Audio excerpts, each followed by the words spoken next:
El tiempo se ha cumplido y el reino de Dios se ha acercado. Arrepentíos y creed en el Evangelio. Este es un mensaje que es también para cada uno de nosotros. ¿Qué tiempo se ha cumplido? ¿Cuál es aquel Evangelio eterno? ¿Cómo debiera su pueblo estar preparándose para el pronto retorno de nuestro Padre Celestial? Bienvenidos a nuestro comentario de la lección de Escuela Sabática.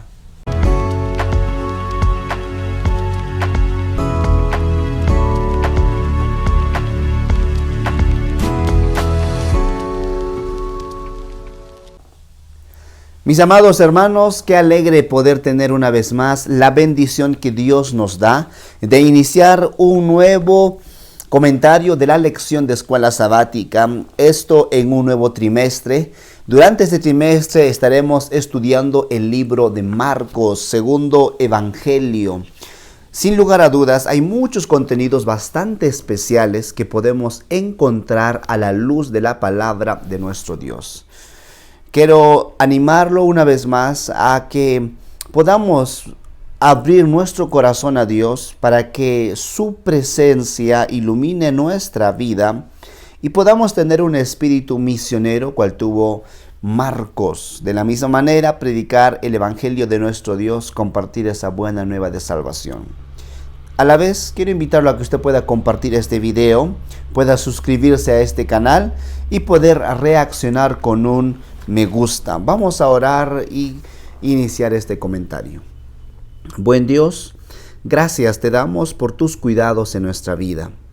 Gracias, Señor, porque tenemos la plena seguridad de que una vez más has de hablarnos a través de tu palabra y de manera muy sumamente especial a través de aquel Cristo Jesús encarnado, de un Dios que se hizo hombre para darnos salvación, y veremos esta fascinante forma de expresarse en el libro de Marcos, un contenido especial que sin duda será de bendición en nuestra vida.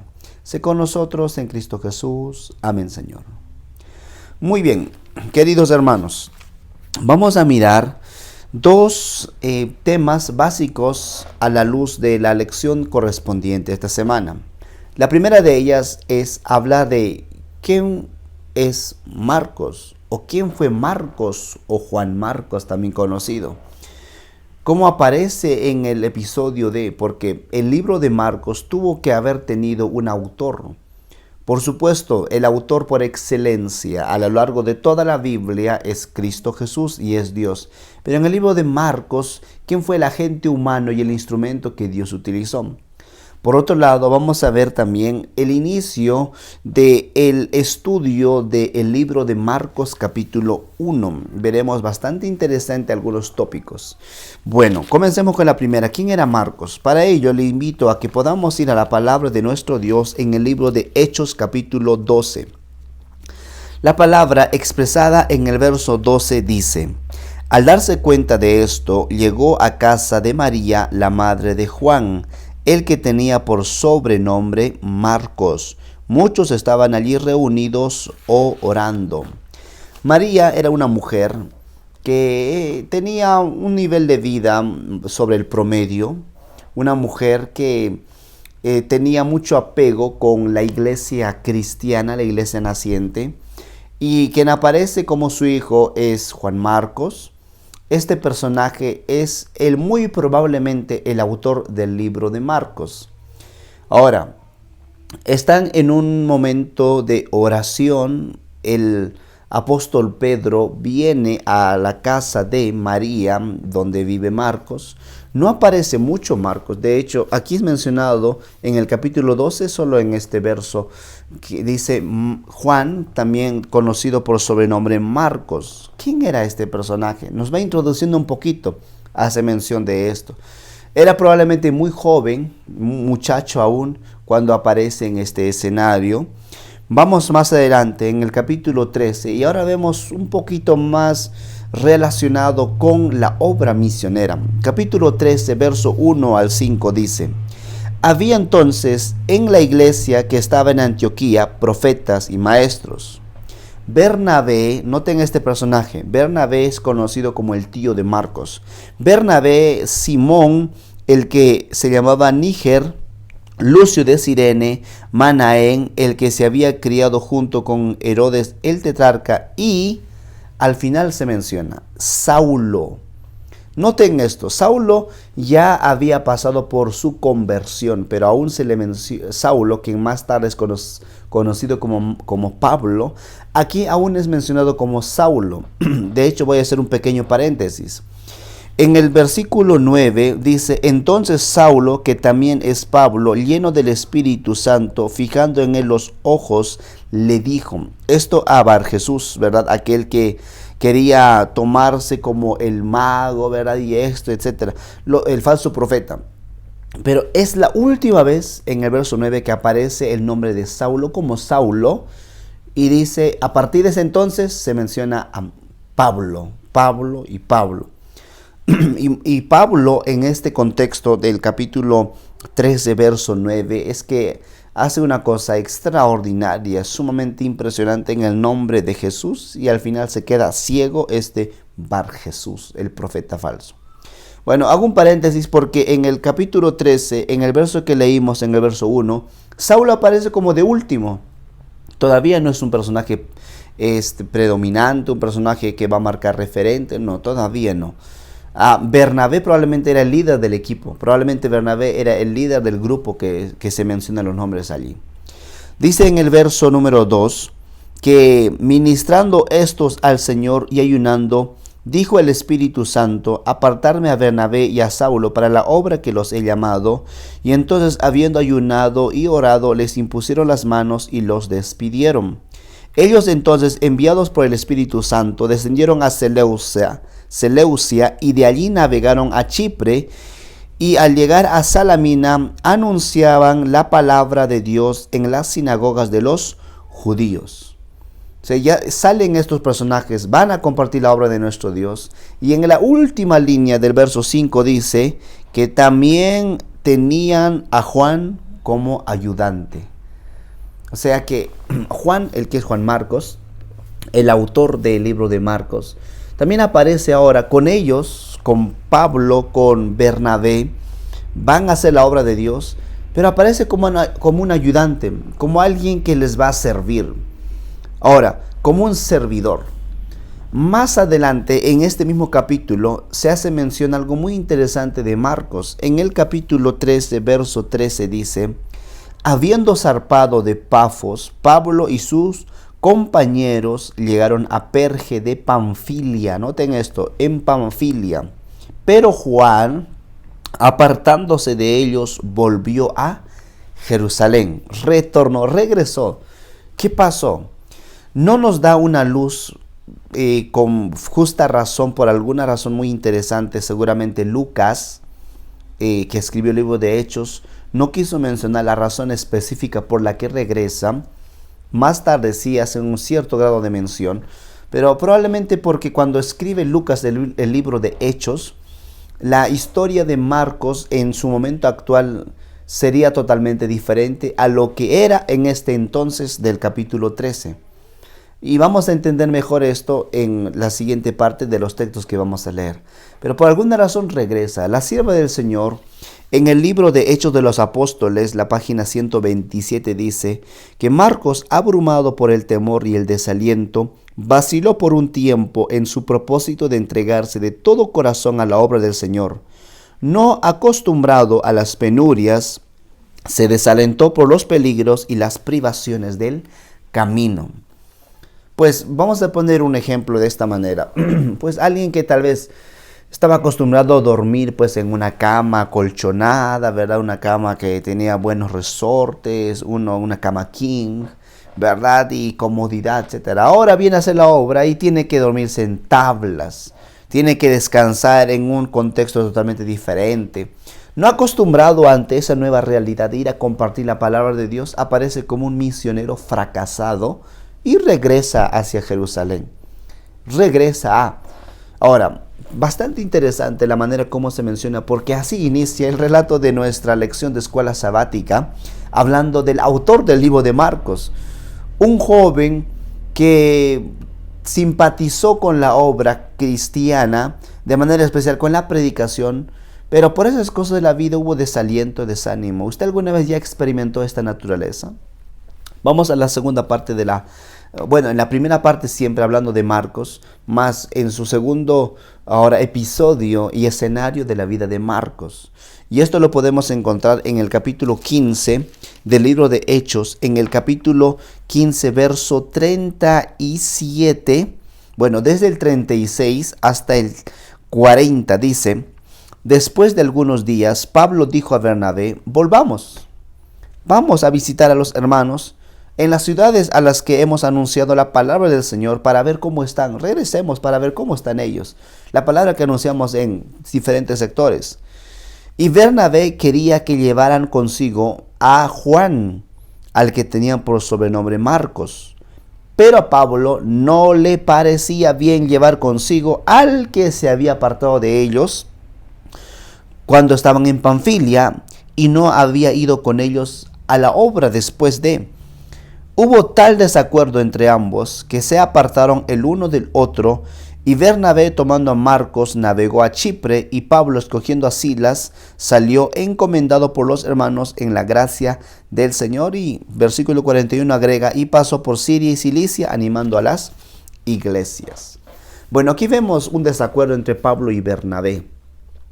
Pablo, un hombre probablemente muy estricto, categórico en su decisión. ¿Cómo vamos a llevar a Juan Marcos? Aquel que nos dejó en Panfilia, no quiso seguir con la obra, fue un misionero fracasado. Mas Bernabé, mirando, dando una oportunidad, ¿verdad?, a su sobrino, dice: no, llevémoslo. Hubo tal desacuerdo que al final Bernabé se fue con Juan Marco y Pablo se fue con Silas. Pero, ¿por qué introduce esto? Porque Juan Marcos probablemente en su corazón sintió otra vez el deseo de decir: yo quiero servir al Señor, quiero ir a compartir la palabra de nuestro Dios. Tío, llévame, yo quiero ir con ustedes. Pablo no le pareció, si bien es cierto, es como un ser humano, ¿verdad? No es su naturaleza, no, con él no, fulano tal, no, ¿por qué no? El desánimo. Pero al final, Dios es un Dios de segundas oportunidades. Y pues probablemente pudo haber tenido razón Pablo desde su perspectiva, un hombre que no quiso, tal vez no merecía esa oportunidad, pero bueno, Dios no es así, Dios siempre da oportunidades. Y bueno, aprendemos que Pablo no era perfecto, Juan Marcos tampoco, Bernabé tampoco, y al final se hacen dos grupos, ¿verdad? Se van para allá, dirigido uno por Bernabé y el otro por Pablo. Ahora, lo interesante es que desde este episodio, es la última vez que se menciona en el libro de Hechos, más no en el Nuevo Testamento, el tema de Juan Marcos. Más adelante sigue siendo mencionado Juan Marcos, pero en interesantes formas, y el mismo Pablo, que en su momento, probablemente hace unos 15, 20 años después, escribiría ahora relacionado a Juan Marcos de dos maneras muy interesantes, bueno, de muchas, pero dos textos que me gustaría hacer mención. Colosenses capítulo 4, el verso 10, Pablo habla con mucho afecto acerca de Juan Marcos. Permítame leer, dice la palabra en el verso 10: Aristarco, mi compañero de prisiones, os saluda, y también Marcos, el sobrino de Bernabé, acerca del cual habéis recibido instrucciones. Si va a visitaros, recibidlo. Miren, noten con qué afecto habla ahora Pablo acerca de Juan Marcos. Recibirlo. Si viene a vosotros, Juan Marcos, por favor, recíbanlo. El que os ha enseñado también, el que ha estado con ustedes. Inclusive, en el libro de 2 de Timoteo 4:12, Pablo muestra el deseo de volver a ver a Juan Marcos. Permítame leer 2 de Timoteo en el capítulo número 4, el verso 11. Dice la palabra en este verso mencionado: solo Lucas está conmigo.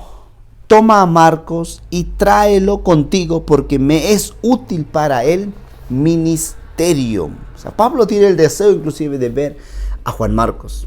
Hubo un cambio, sin duda alguna, grande en la vida de Marcos. Pablo reconoce ese cambio y ya no es más un misionero fracasado, sino alguien que, determinado en hacer la obra de nuestro Dios, avanzó con un espíritu de tal entrega y escribe el libro de Marcos, el segundo evangelio. Qué cosa interesante. Bueno, que Dios pueda ayudarnos. Esto es un poco de Marcos y la introducción acerca de él. Y vamos ahora al libro de Marcos como tal. Bienvenidos a nuestro segundo capítulo relacionado a libro de Marcos. Y vamos a dirigirnos en el capítulo número 1. Dice la palabra, verso 1 en adelante. Principio del Evangelio de Jesucristo, Hijo de Dios. Como está escrito en el profeta Isaías, yo envío mi mensajero delante de tu faz, el cual preparará tu camino delante de ti. Voz del que clama en el desierto, preparad el camino del Señor y enderezad sus sendas. Bueno, vemos Marcos que desde el inicio, él no está dando vueltas en el asunto. Desde el inicio presenta a Cristo Jesús como Hijo de Dios, lo presenta de una vez como aquel que es el que va a llevar un mensaje de salvación, de vida. Presenta de una vez como en el verso número 2 dice, yo envío mi mensajero. Eso está hablando de Juan. De hecho dice, como lo dijo Isaías, pero no solo lo dijo Isaías, también lo dijo Moisés en Éxodo, también lo dijo Malaquías en Malaquías capítulo 3. Ahora, muchos dicen, ¿por qué no lo mencionan a Moisés, que fue el primero que lo escribió en Éxodo 23:20? ¿Por qué Isaías? ¿O por qué no Malaquías?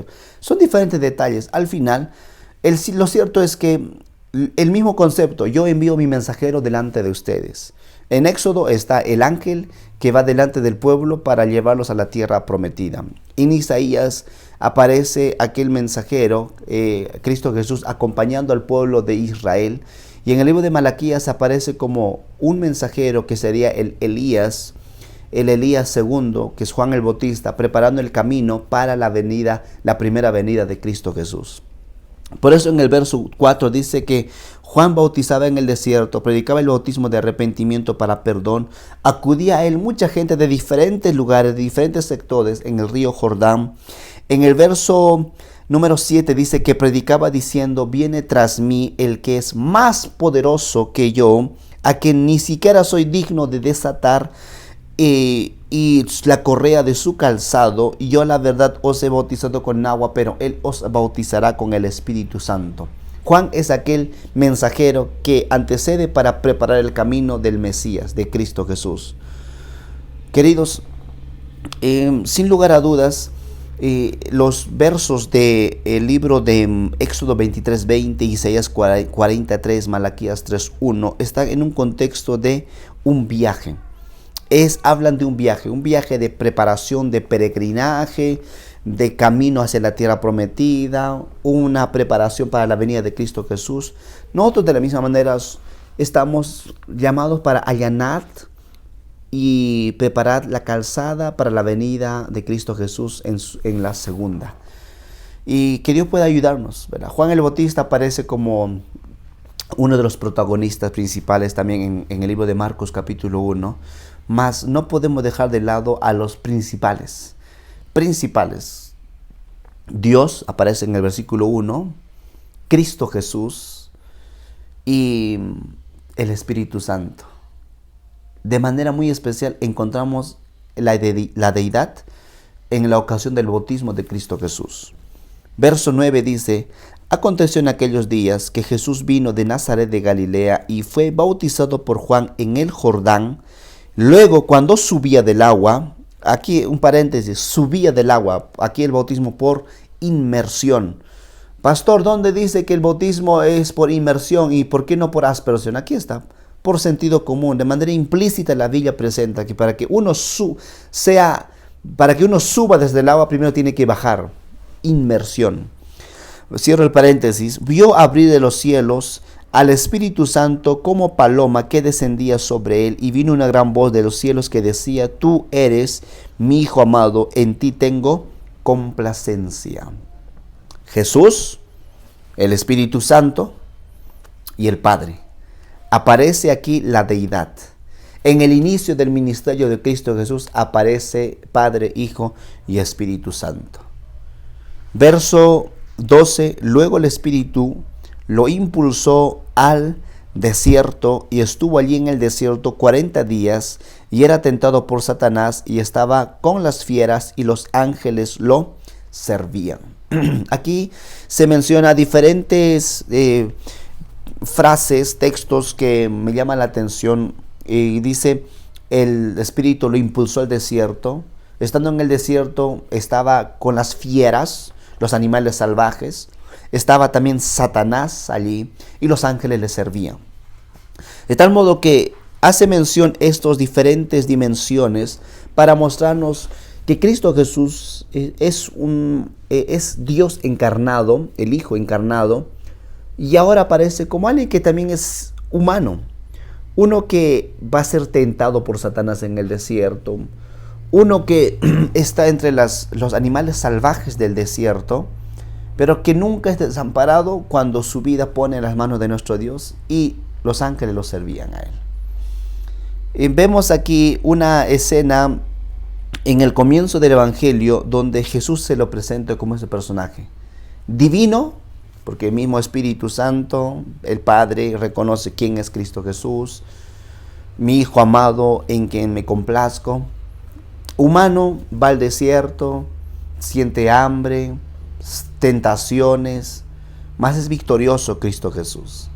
Estos eventos narran de que el escritor de Marcos no está dando vueltas. De hecho, Marcos es un libro corto comparado a Mateo y a los demás libros como Lucas, Juan. Marcos es muy puntual y Marcos está interesado en ya presentar a Cristo Jesús. Y de una vez en el capítulo 1 presenta que el inicio del ministerio de Cristo Jesús. En el verso 15 dice, verso 14 antes, después que Juan fue encarcelado, Jesús fue a Galilea predicando el evangelio del reino de Dios y decía, el tiempo se ha cumplido, el reino de Dios se ha acercado, arrepentíos y creed en el evangelio. Marcos presenta cómo Jesús inicia de una vez su ministerio y lo declara como diciendo, el tiempo se ha cumplido. El reino de Dios se ha acercado. Creed en el evangelio. Cuando miramos esto, podemos hacer entonces una comparación del cumplimiento de lo que 600 años antes ya se había mencionado. Daniel 9, 24 al 27 se narra la profecía de las 70 semanas. ¿Qué tiempo se había cumplido?